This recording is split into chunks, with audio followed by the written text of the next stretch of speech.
Sport Actu, c'est l'actu sport. En ce mercredi 3 août, que s'est-il passé? On démarre avec de la Formule 1, petit retour sur ce que je vous ai dit hier, alors que dans l'après-midi, l'écurie française Alpine avait promu son pilote de réserve Oscar Piastri en pilote principal aux côtés d'Esteban Ocon la saison prochaine, afin de remplacer Fernando Alonso qui s'en va chez Aston Martin. Le pilote a lui-même démenti cette information 2 heures plus tard sur ses réseaux sociaux. Que s'est-il passé au sein de l'écurie? Oscar Piastri aurait-il déjà signé chez un autre constructeur? Qui sera aux côtés d'Esteban Ocon la saison prochaine? Autant de questions qui restent ce soir encore sans réponse.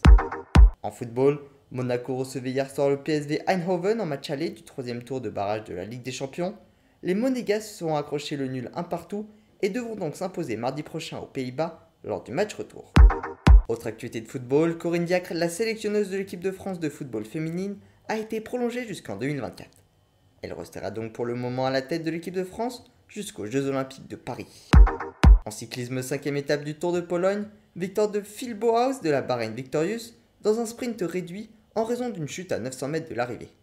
Sergio Higuita de la Bora Hansgrohe reste leader.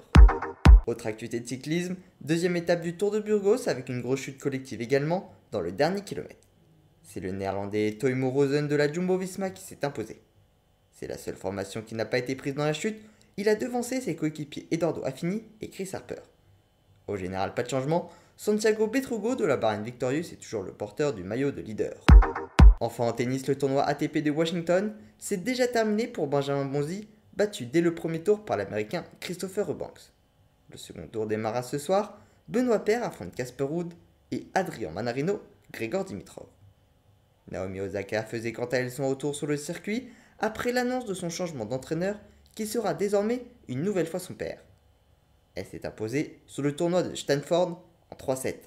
Voilà pour les actualités du jour, à demain dans Sport Actif.